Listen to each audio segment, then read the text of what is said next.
Olá a todos, eu sou a Renata Zarenzanski. Eu vou me descrever. Eu sou uma mulher branca, loira, de cabelos lisos e olhos claros. Eu tô usando óculos pretos e uma camiseta verde. Hoje eu falo aqui em nome do coletivo Casa Aberta, também composto pela Gabriela Serpa, a Fernanda Cardoso, a Patrícia Beretta e a Roberta Fungante. Somos um coletivo de escuta psicanalítica parentalidade em situação de urgência social, atuante nas cidades de São Paulo e do Rio de Janeiro. E para trazer nossas discussões, eu vou apresentar brevemente quem nós somos. O Casa Aberta surgiu a partir de demandas por atendimento a famílias que passaram pelo processo de destituição do poder familiar. Nesse cenário, a perda do lugar como pai e mãe frente à justiça faz perder também a possibilidade de acompanhamento em diversos outros serviços da rede. E esses sujeitos que estavam imersos a uma série de atendimentos e obrigações se encontram abruptamente sem espaços de escuta e cuidado. Iniciamos nossa atuação nos atendimentos a essas famílias e, a partir daí, começamos a levantar diversas discussões a respeito do complexo campo que é a parentalidade em contextos de urgência social na articulação com o campo da justiça. E passamos a construir uma clínica que escuta sujeitos cujo exercício da parentalidade se encontra de alguma forma atravessado pela desproteção social. Tratando-se de uma população marginalizada, percebemos a necessidade de proporcionar condições de acesso aos atendimentos e da presença dos nossos corpos no território dessa população. Assim, construímos nosso setting analítico extramuros e procuramos uma articulação com as diferentes redes de serviço da saúde, assistência social e do campo jurídico. Percebemos que o cenário da vulnerabilidade social e o da parentalidade se atravessam e se influenciam mutuamente, e por isso nos faz sentido usar o termo urgência social, que, como define Senkman, são aquelas situações em que não há apenas a questão da miséria e da precariedade social que está em cena, mas há também um contexto de relações de poder e exclusão que produzem a segregação de determinados sujeitos do laço social, produzindo situação de marginalização. Nas famílias que acompanhamos, fica claro que questões fundamentais como moradia, alimentação, educação e lazer são precárias, o que acaba resultando muitas vezes no questionamento e invalidação das funções parentais nos cenários da vulnerabilidade que insistem em se repetir. A contestação dessas tentativas é facilmente ilustrada com alguns dos nossos casos, como com o impactante questionamento de uma mãe que, no nascimento de seu terceiro filho, é indagada se poderia ser uma boa mãe para ele, já que seus 2 primeiros filhos tinham sido acolhidos em instituição. Ao contar que o acolhimento se deu por não proporcionar uma moradia segura aos filhos, devido à queda do muro de sua casa em uma obra da prefeitura, pôde perguntar: se a casa não é segura para eles, por que é segura para mim? Eles deveriam ajudar a gente a estar junto, não é? Esses questionamentos e repetições se relacionam diretamente com a existência de discursos hegemônicos sobre a parentalidade e, de forma ainda mais intensificada, sobre a maternidade, que são atravessadas por idealizações. O lugar da maternidade no laço social e suas idealizações é um tópico já amplamente discutido desde Badinter, em 1985. Com a apresentação do mito do amor materno e o debate sobre todo o processo da construção da posição idealizada que a figura da mãe ocupa até os dias atuais, seguida por importantes articuladores da atualidade. No cenário brasileiro, essa idealização é complexificada pela lógica colonial, que marca de forma distinta a maternidade das mães brancas e de mães negras. Em nosso coletivo, a escuta da parentalidade em contextos de urgência social parte da advertência sobre esse discurso hegemônico. Dessa forma, dar espaço para escutá-las se relaciona com a aposta na sustentação da construção das funções parentais para além de determinações normativas, mesmo em meio a dificuldades materiais. Buscamos dar condições para elaborações singulares sobre como se compreende enquanto família, mãe ou pai em cada um dos sujeitos. Há um compromisso sociopolítico com as possibilidades de parentalidade na compreensão de tantas variáveis que permeiam as possibilidades da construção de família em grandes centros.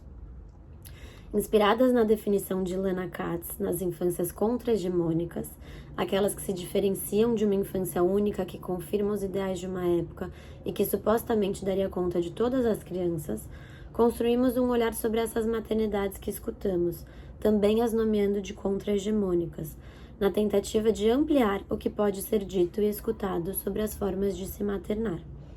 A busca é por fazer furo na forma única e cristalizada que temos encontrado, que não deixa margens para questionamentos a respeito do contexto e da cultura em questão. Se há ou não suporte ou rede de apoio, ou mesmo sobre quem são os sujeitos envolvidos no exercício dessa função.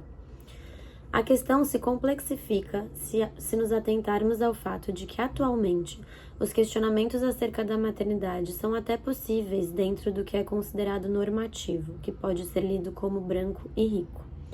Considerar a existência dos afetos mais duros e difíceis na maternidade tem até entrado na moda, mas é um privilégio de algumas mães que encontram um espaço de acolhimento para elaborá-los. Entretanto, quando se está fora desse padrão hegemônico e romantizado, enunciar o sofrimento, a dúvida e a ambivalência parece sinalizar de forma mais contundente a não correspondência com a idealização da maternidade, o que pode custar caro. Esse questionamento se dá uma vez que a idealização não se coloca apenas sobre a maternidade. Junto a ela, encontramos uma forte narrativa de proteção a uma dada infância, também hegemônica. Os parâmetros romantizados estabelecidos do que seria essa maternidade e essa infância protegida são assimilados pelos sujeitos da cultura como realidade, pressupondo-se que todas as experiências devam ser necessariamente semelhantes a essa idealização.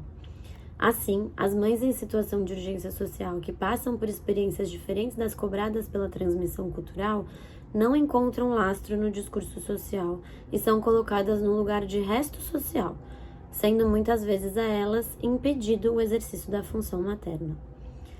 É essa discursividade que aqui discutimos que é utilizada para pautar as intervenções do Estado, assim como suas ausências na averiguação das supostas boas parentalidades e na proteção à infância.